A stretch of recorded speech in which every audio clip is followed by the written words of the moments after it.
Okay, so what I was going to ask you to do, and maybe you could do it afterwards, is make a list of the things that keep you from samadhi. It's really helpful to nail it, to see it. And when Henry, I had come from a very different tradition, not dissimilar, and it's the same fundamentals, but trained a very different way. And so I've actually been taking Original Love, the whole course. Partially, I wanted to see what my old friend was up to, but also it's great. It's just simpler, more obvious, not as tough and hard. It was really good. So, but when he said, please talk about samadhi, I was immediately, oh, you don't talk about these things. You don't bring them up. My teacher was a Japanese Zen master. He must have come straight from the monastery. I studied with him intensely for 12 years, and we never talked about anything. He taught us how to sit, and that was it. You sat unmovable for 12 years. And so samadhi, if I would go in to, we had, I think some people call it meeting in the room. We called it dokusan, one-to-one with your teacher. And I would go in and say, Roshi, and he didn't even he cut me right off and said, pay no attention to it. Pay no attention, drink your tea, sit, bow. In other words, don't be tossed away by anything. But here I sat with Henry this morning, and first I want to show you, I've been tired, not just with Henry, with other things, sitting, and I keep my eyes slightly open. And what am I facing? The alphabet all the time. So I always now turn and just sit this way, so I don't have to look at the computer. And that's, I think, a good hint. I was very happy when I learned that. But when I sat with Henry, I'll tell you what samadhi is for me. And then I'll tell you how the sit was for me. Samadhi for me is just being here. Just being here is a marvelous thing. And what does being here mean? Well, for me, when I was sitting over there, I was with the plant. There's a big plant. You can see part of it. I was with the table. I was with the sofa. I was just with them. Not well-being, but the ground of being. They weren't asking me to do anything. They were already in the ground of being. They asked me, well, they didn't ask, but I could just be with them, just like the trees. The trees they're just there. Through winter, summer, they don't complain. They're just there. And so samadhi for me is this vast world, even as I look around, of air, of space, of sun, mountain, sky, chair, in the Dharma. And I'll say what the Dharma is for me, which I learned with Katagiri and never explained again. Dharma is simply what is. Simply what is. So in the Dharma, sentient beings are not just me and you and the plants and the trees, but also the table, the couch, the floor. We have to treat everything with kind consideration.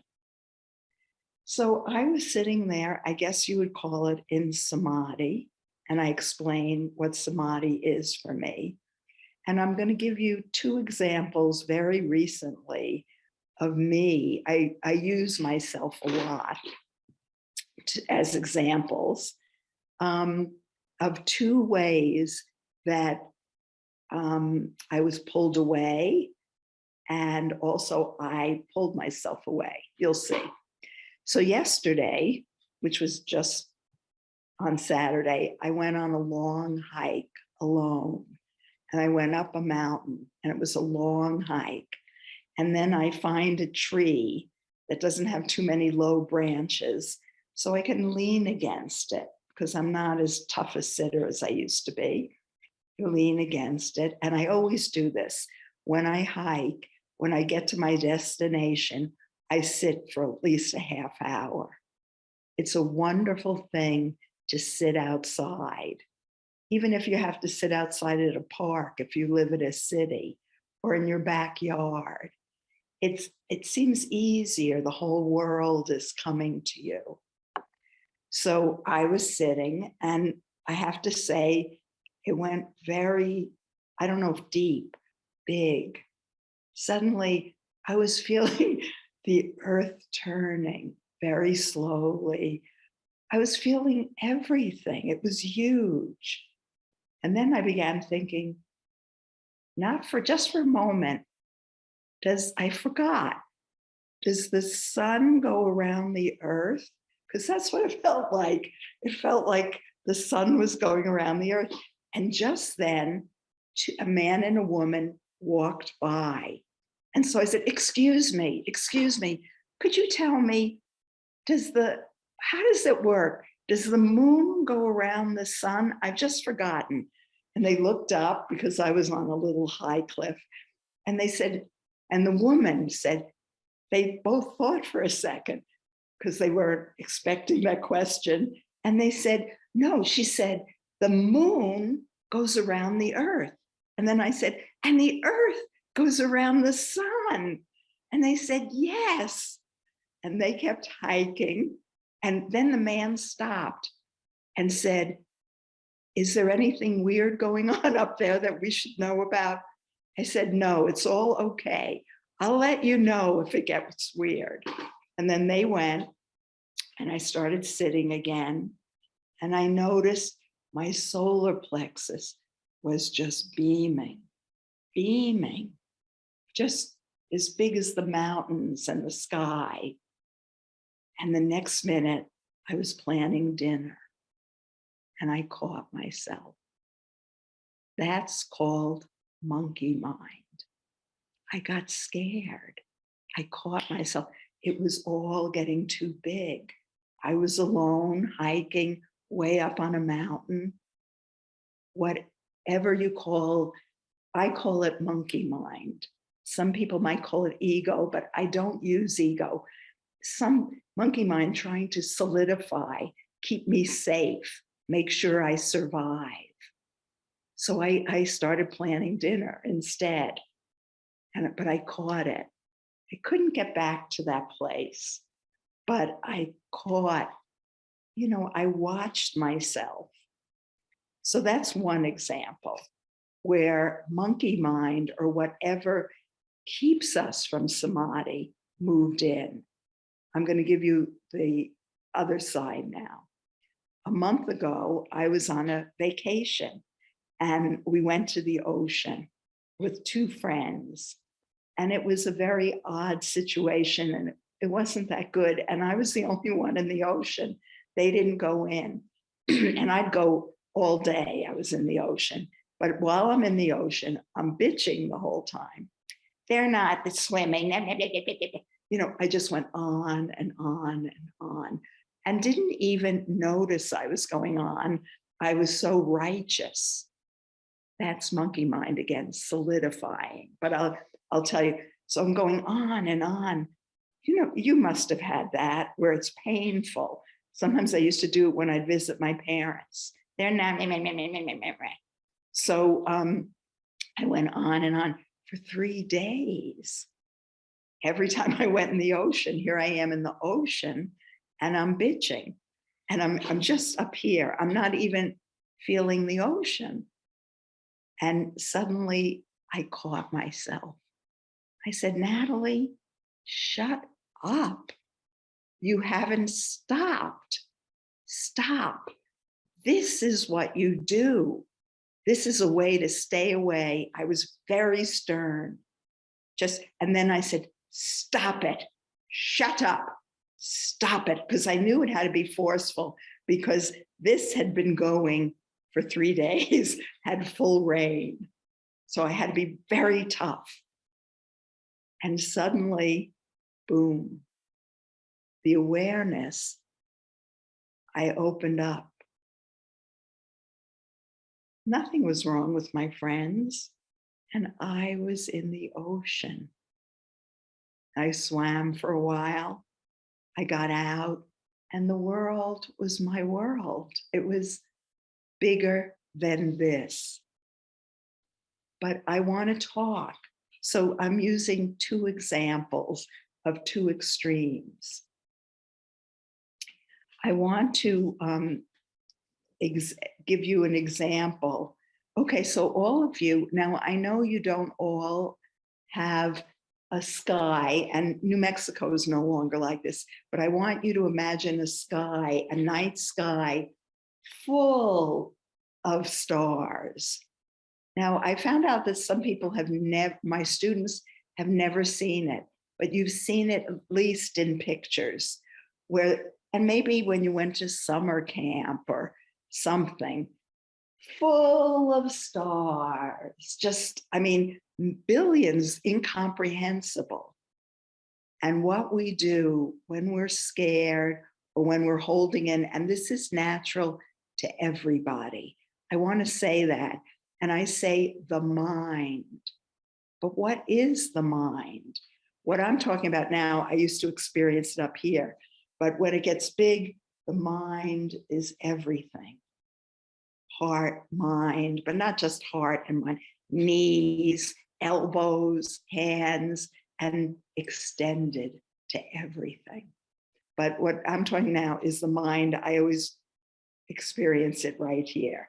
People talk about big mind, little mind, but the mind. Now, we all have a mind, and we all have our own personal details. Like my details might be pastrami sandwiches, things like that from a kosher delicatessen. But we all have our own personal details, but the mind all works the same in all of us. So imagine this expansive sky, and we just take one small star and only look at that, only see that, and hold on tight. And so what we need to do is just step back and feel the whole expanse. And I think Henry talks about that. And in his beautiful narration in meditation, he helps us to relax and feel the mind coming into all of us. But a lot of times, and it's important to understand this, we just freeze it. And anything, you could do anything. I don't want to do this. I don't like it. I don't like meditation. What is meditation anyway? Is that something from the East? I don't belong in this. And it goes on and on. Okay, I'll take it, but I'm not going to really do it. No. Oh, he said to meditate every day. I don't have time to meditate. Please give me a break. Watch that. That is monkey mind's job, is to keep us small, to keep us safe, to not be in touch. And my students always ask, but why? Why, Natalie? And it's because it wants us to survive. We have this and it's not that intelligent. My monkey mind doesn't have that much to say. It's really a tape that goes over and over. But I really pay attention, just like I pay attention to just that one star when there's that whole vast universe, because I'm scared. And not I'm scared, monkey mind is scared. And I'm pointing over here, I think it's really helpful to locate monkey mind for yourself. Where do you think it comes from? Mine comes from right over here. It's good to locate it. Maybe yours comes from over here or over here, but it's a voice. Our job is not to be tossed away by it. But most of us in our lives follow it as though it were God. I hate you, you're stupid, I don't like you, you can't do this, you can't sign up for Henry's course, you can't do meditation, this is Sunday morning, you have other things to do, go get bagels and the New York Times, it's Sunday, and we follow it like it's God. And all it is that one dot, that one dot. But it's important to know about it. It's very important to know about it and to really taste it. Now, I'm going to give you a very important hint. You don't become friends with it. You never fight it. You'll lose. I promise you will lose. You never fight it. Katagiri Roshi, my Zen teacher from way back, said, it's like fighting tofu. It gets you no place. But so you don't become friends with it. Like, monkey mind, what do you think of this? You give it that little opening, it'll clamp down on you. Of course, don't sign up for Henry. That's ridiculous. Okay, so you yes, you have a relationship with it, but you're running it.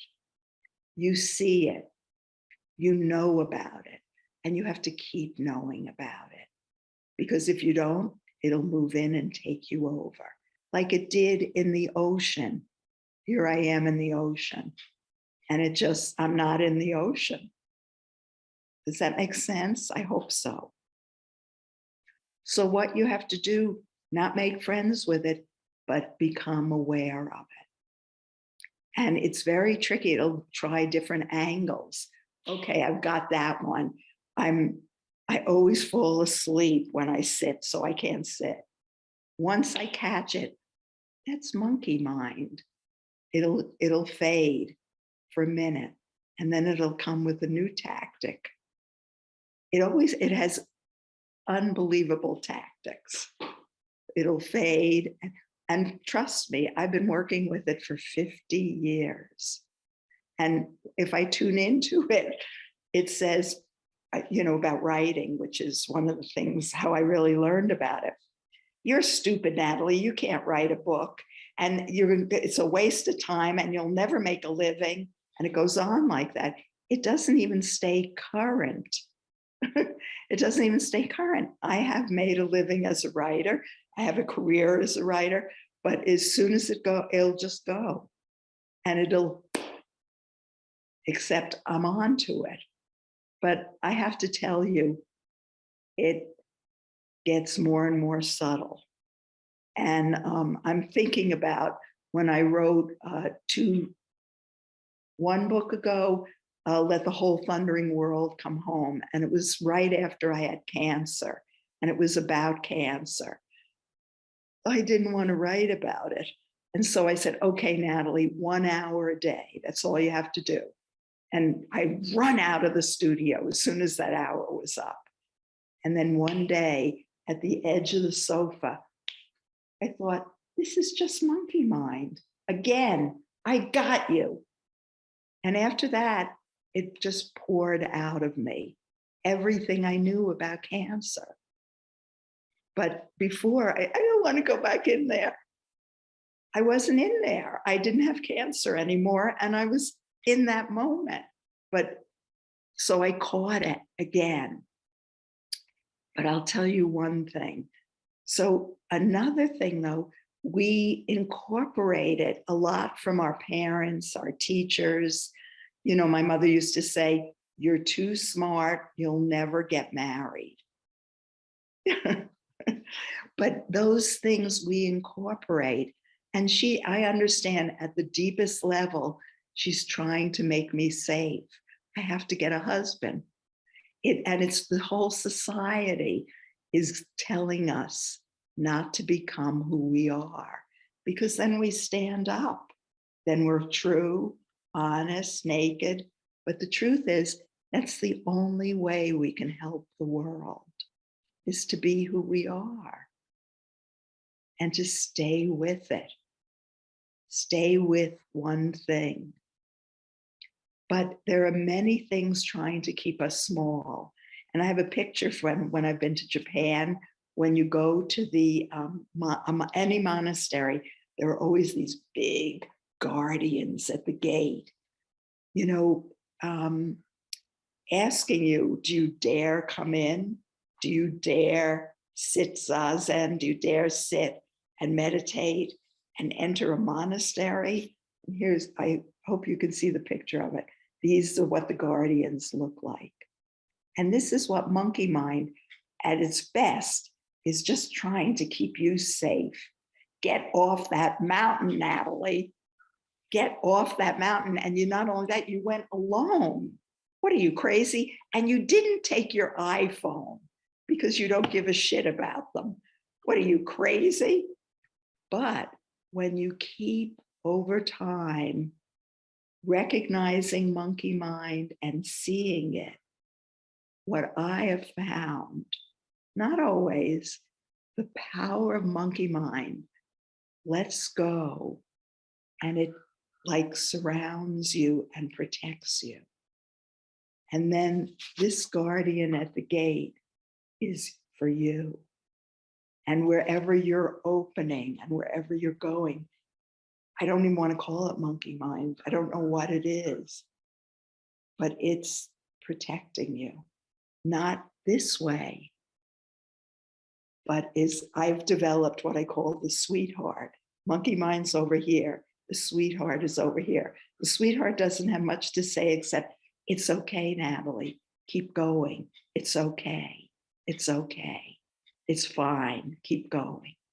And that voice, so it transforms.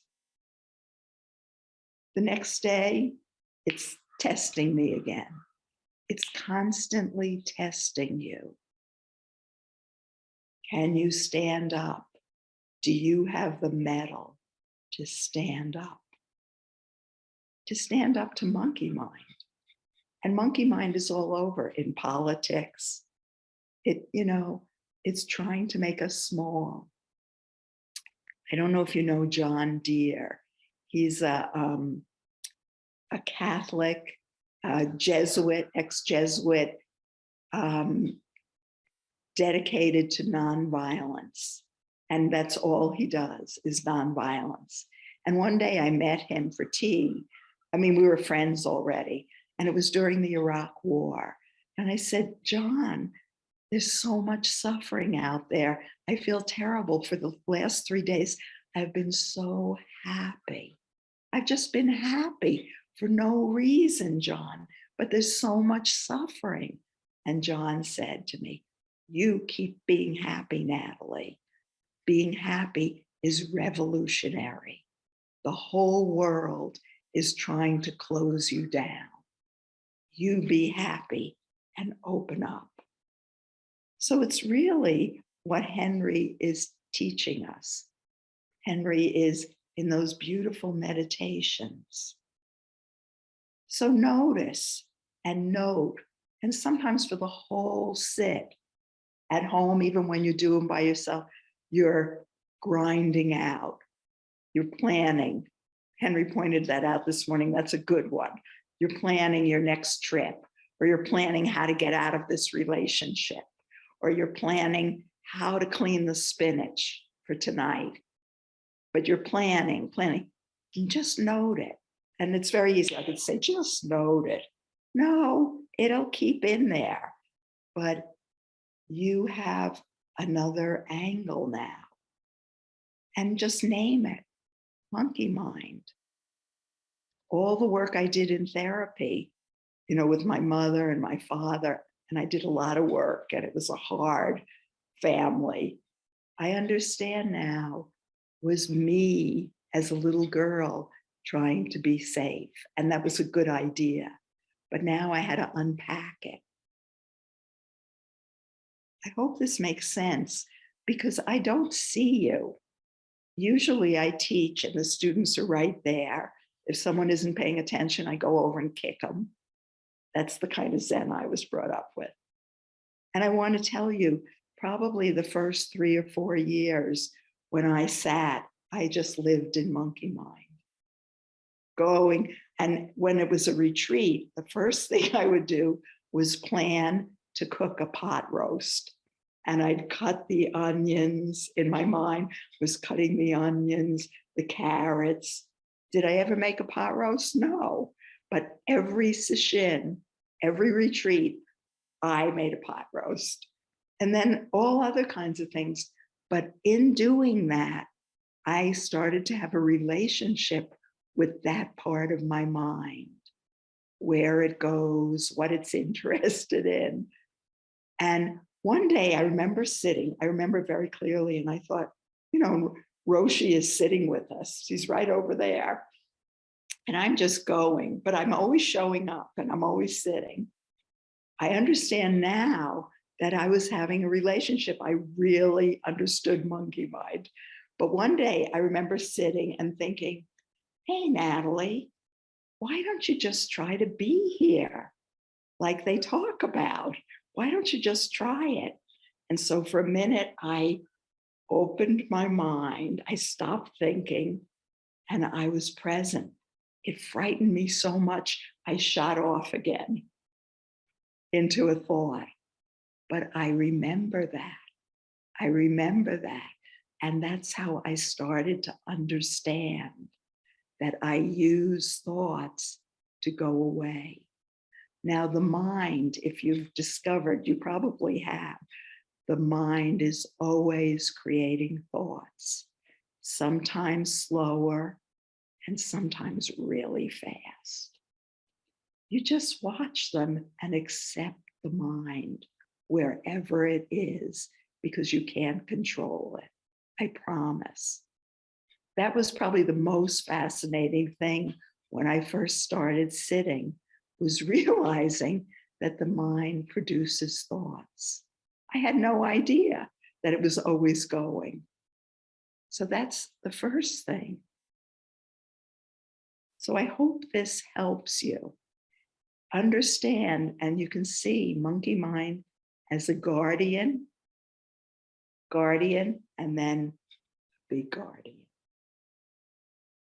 But get to know it, not make a relationship. I'm telling you, it'll pull you down. Remember, it's like fighting tofu. You will never win and you can't get control, but you can see it. And it does, when you keep catching it, it fades. It fades that tactic, but later on it'll come with a new tactic. So, so I hope that was helpful. I want to tell you 2 other things. First, Jack Kerouac. These 2, he wrote a whole list of essentials for writing prose. There are 2 that I love so much, and I always try to remember them because they're so helpful. Be open to everything. Oh no, I'm sorry, I got it wrong.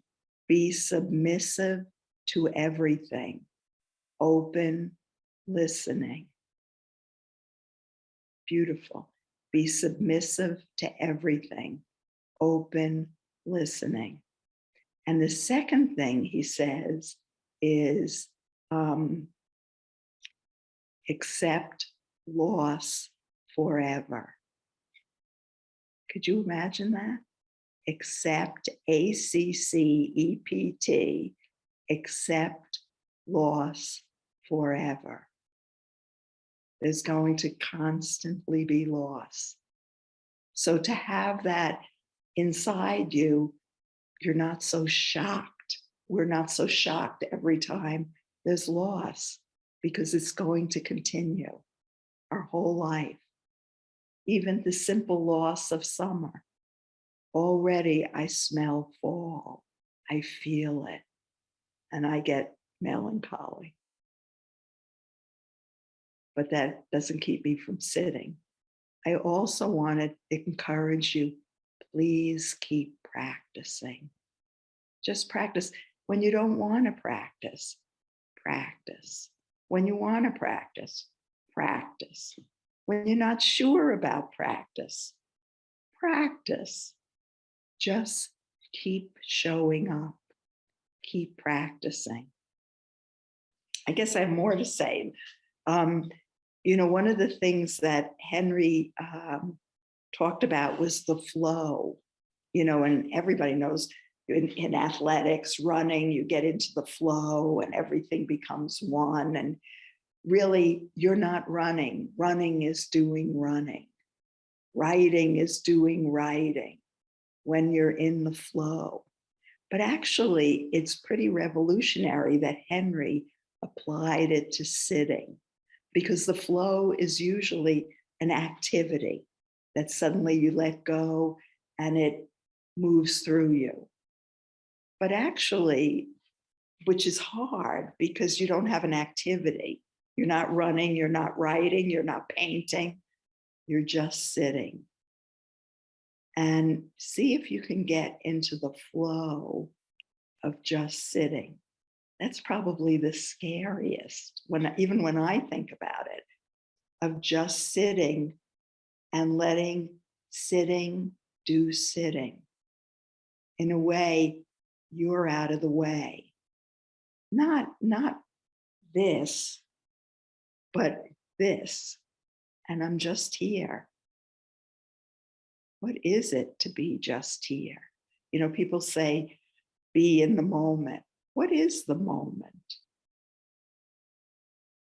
It helps me, the ground of being, and just be there. So I also want to read a poem, a short poem by Dan Gerber. I found this, I don't know if you could see, it's really old.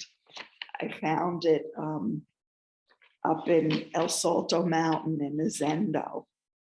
And I want you to remember the title, because it's never said again, the title, Happiness in Late August by Dan Gerber. Okay, Happiness in Late August. Ready? I fingered the beech nuts already falling and the late blackberries along the path down to the lake where the maples are turning red. I look at them a long time and don't think about my life. Happiness in late August. Let me read it again. I finger the beech nuts already falling and the late blackberries along the path down to the lake where the maples are turning red. I look at them a long time and don't think about my life. Happiness. I hope you get that. And just one other thing I want to say is I hope that most of you heard Joan Halifax's talk, wonderful talk, 2 weeks ago. And at the beginning, she talked about she and I under a tree at Plum Village. And I asked her, what's your first love? And so later I wrote her, I emailed her, and I said, Joan, which tree was that? And she wrote back, I love this. She said, Natalie, we're still under that tree forever asking, what is your first love? So I'll end that talk with that. Thank you. I hope it was helpful.